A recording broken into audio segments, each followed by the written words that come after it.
Welcome to the video solution of your selected question from the Mathematics the Easy Way DVD.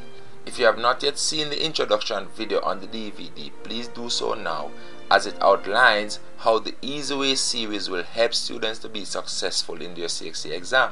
While the Easy Way video solutions will help to cement the understanding of certain special questions, the solution books are still absolutely necessary as they cover all the various types of questions that are set in CXC exams. We are now at question 6 of the CSEC January 2013 exam video solution. And this question 6 gives us a hollow cylinder, gives us a diagram of a hollow cylinder of height 8 centimeters and diameter 12 centimeters. And in this question we are told to take pi as 3.14. So this is our hollow cylinder. The diameter is 12 centimeters and the height is 8 centimeters. Now the first part wants us to calculate the radius of the cylinder, and the radius is simply half this diameter. So the diameter of this circular end is 12 centimeters, and so the radius of this circular end here, also the radius of this circular end here, would be half of 12 centimeters, which is simply 6 centimeters. And then part 2 wants us to calculate the circumference of the cross section. Now the cross section is the same as the end, because this cylinder is an object with uniform cross section. This end area is the same as this end area, and if you were to slice through this cylinder in a direction parallel to the end, you will end up having the same shape as the end, the circular shape as the end, same size, and therefore the cross section of this cylinder is the end of the cylinder, and therefore the circumference of the cross section is the circumference of the end of the cylinder. And this is it. The circumference of the cross section is equal to the circumference of the end circle, and that is given by 2 pi r.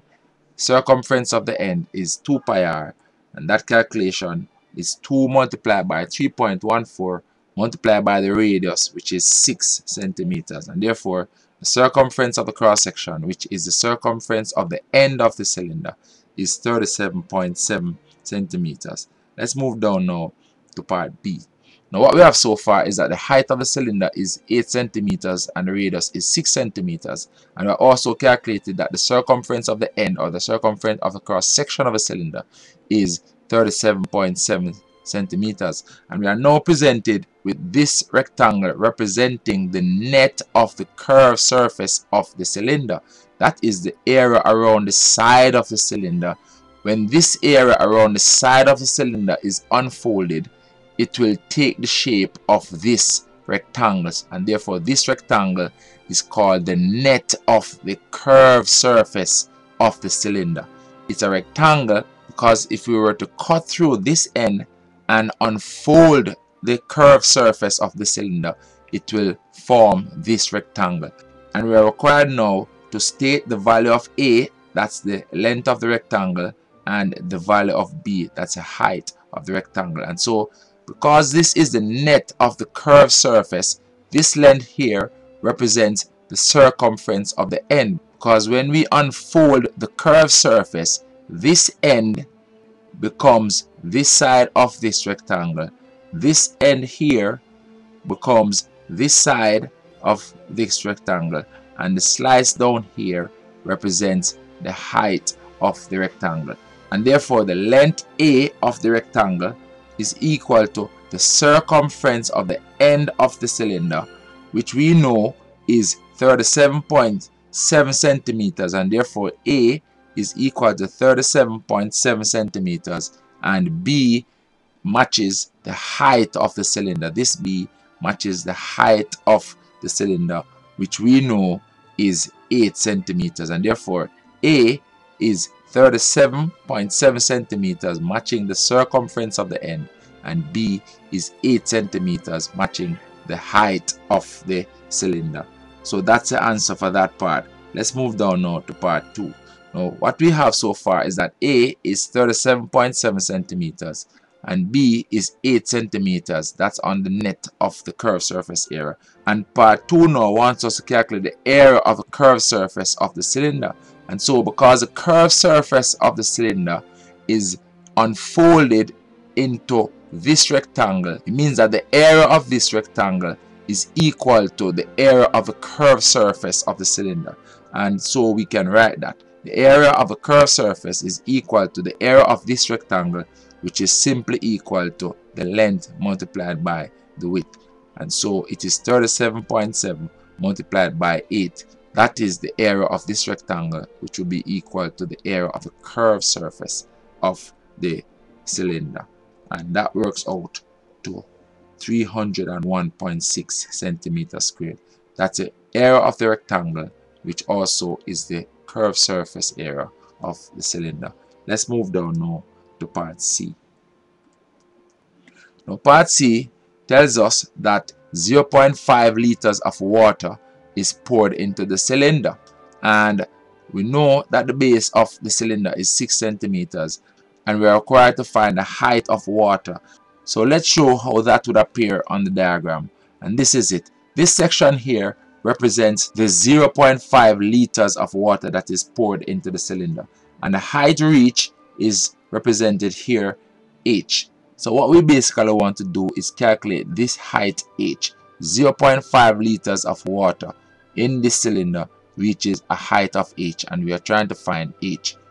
Now the water will take the shape of the cylinder and will form into a prism with circular ends of radius 6 centimeters and height h.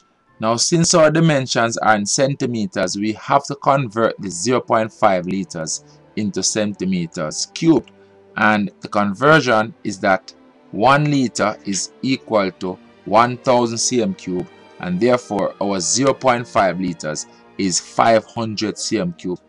And so the volume of water, which is 500 cm cube, will be equal to the end area multiplied by the height, because as I said, the water takes the shape of a prism which has uniform ends and height h, and so the volume of the water here will be the end area multiplied by the height. So what we need to do is transpose this formula to make h a subject by dividing through by the end area, and so the height of water in the cylinder will be 500, the volume of water, divided by the end area. And so we need to calculate the end area, and the end area would be the area of this circular end, which would be pi r squared, where r is equal to 6 centimeters, and that calculation is 3.14 multiplied by 6 squared, and that reduces to 113 centimeters squared. So that is the end area, and so this calculation becomes h equals 500 divided by 113, and the result of this calculation is 4.4 centimeters, correct to 1 decimal place. And so the height of water in the cylinder is 4.4 centimeters. So that's the end of question 6, and we'll do question 7 in our next video. See you then. You have just seen the video solution for a special CXC question, but this is only one of the many different ways that these questions are written. All mathematical principles can only be fully understood by solving many questions, and so I always tell my students, more maths equals better maths, and if they study hard, they will pass easily. All the various types of CXC questions are covered in the Easy Way Mathematics Solution book, and you need to practice every single one of them. Other books in the series are the Easy Way Multiple Choice Specimen book, the Easy Way Unit 1 Cape Mathematics Solution book, and the Easy Way Account Solution book. Please feel free to contact me with your comments and queries at any time.